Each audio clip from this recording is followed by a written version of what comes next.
What's up, YouTube? Kristo here. Got another video for you. As you can see, I'm still in my attic. I actually didn't get much negative feedback. I actually don't think I got any negative feedback about doing my videos up here. And I actually had people say that my audio quality is better up here, so I might stick to it for now. And I've kind of organized things a little better so it doesn't look as much like an attic anymore. As much. It still obviously is, but kind of arrange things a little better. So anyway, I got another video for you, and I'm going to start something new again. It's spring in North America, Southern Ontario, where I live.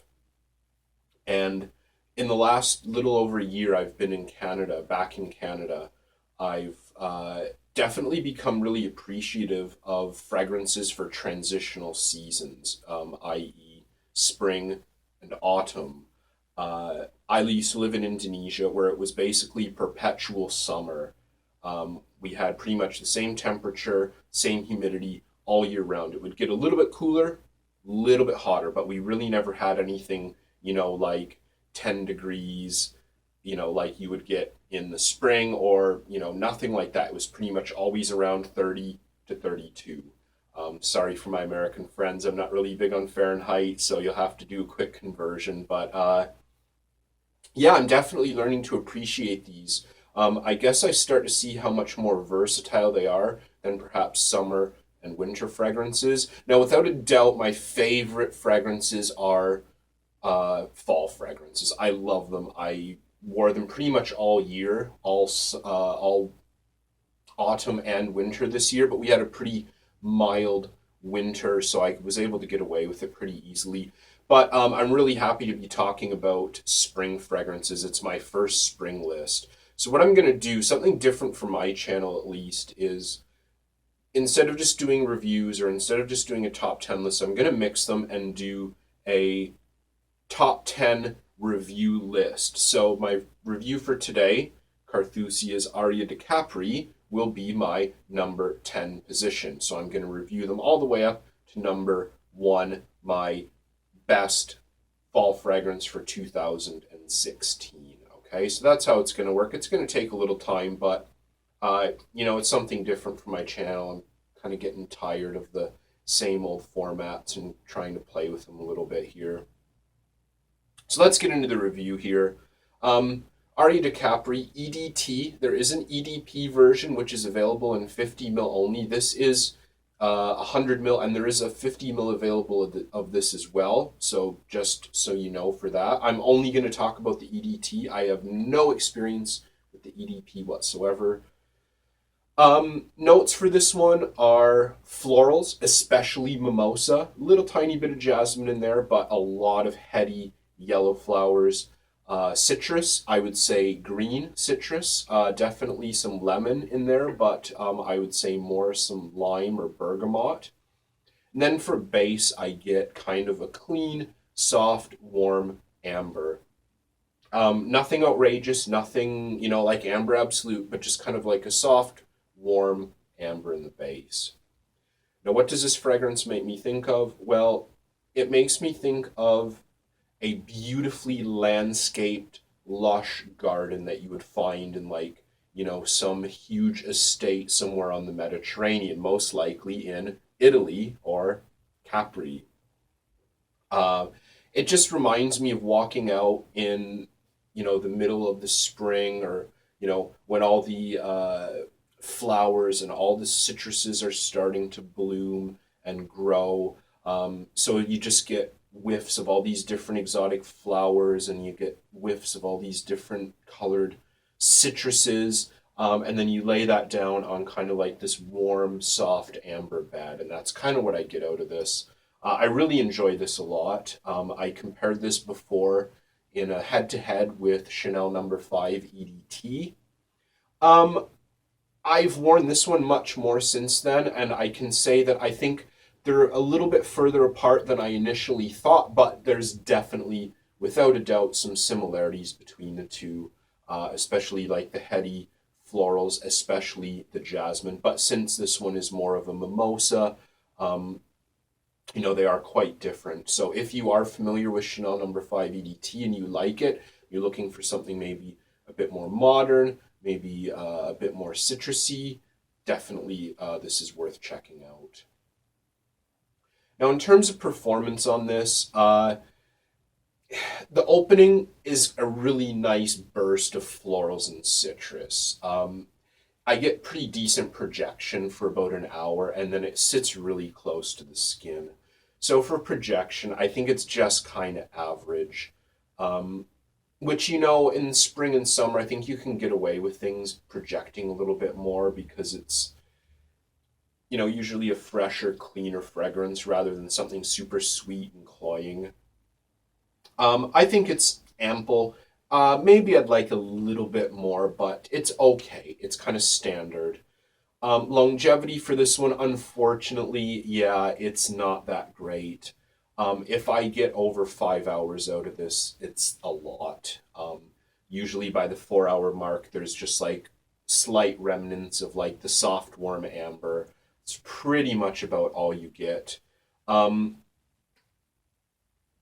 From opening to dry down, it doesn't change a lot. You basically get the citrus and the white, then the yellow florals kind of burn off.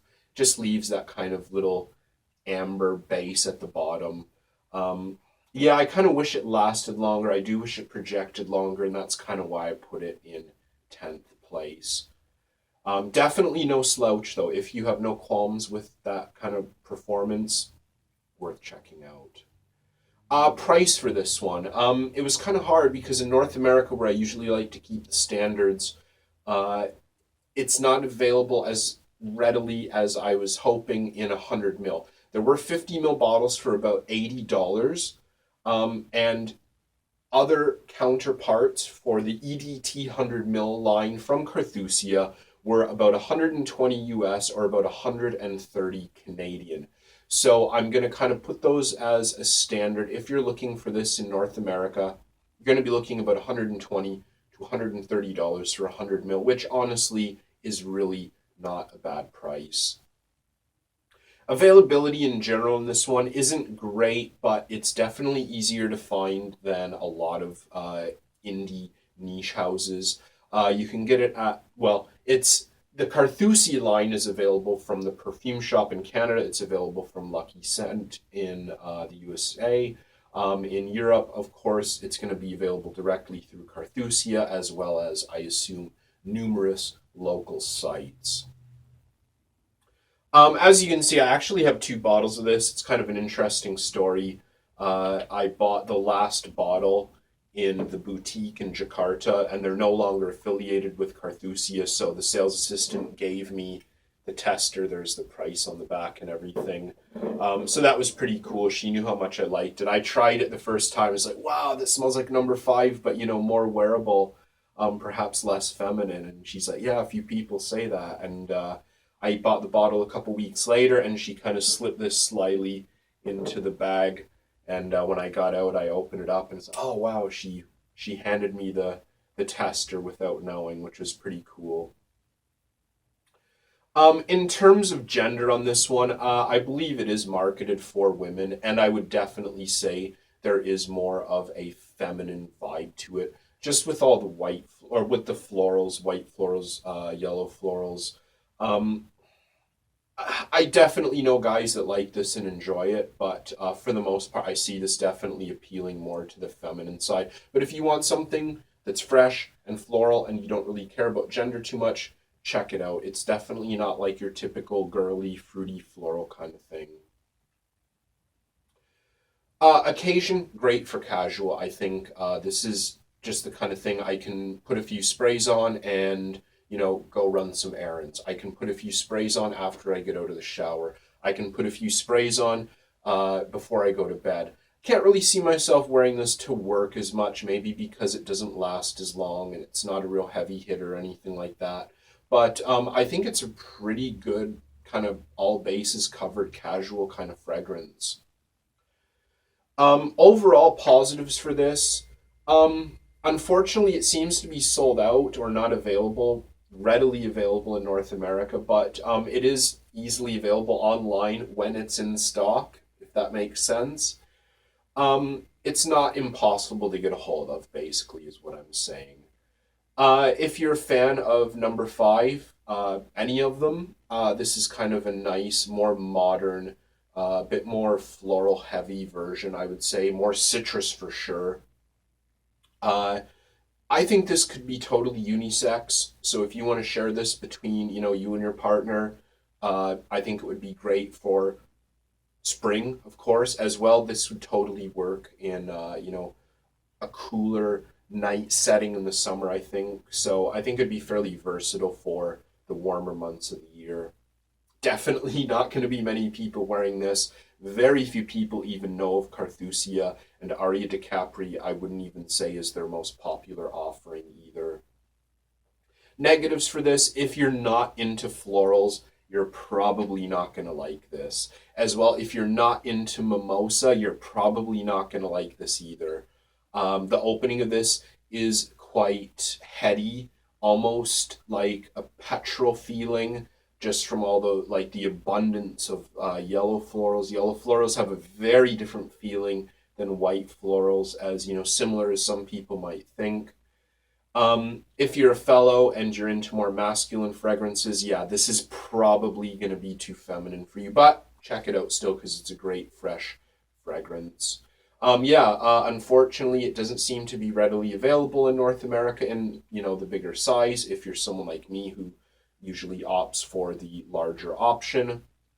But, get in touch with them, see if they're going to restock it. I can't imagine it being discontinued. Just be patient. Hopefully it'll come out before spring is over. Overall, I really enjoy this. I really, really, truly wish there was better performance. If I just got kind of 6-7 hours out of it, which you kind of want for more than $1 per mil. Just turn the projection up a little bit too. I'm not someone who needs a fragrance to be beast mode, but I do kind of like to smell myself, for longer than, an hour, 2 hours, especially for that price again. So yeah, there's my number 10 pick for for spring 2016. Let me know what you think of it. If you have tried Aria di Capri or any other Carthusias, what your take is on them. I'm going to have number 9 up hopefully within the next couple days, so be sure to check that out soon. So thanks for watching, everyone, and I'll see you again later.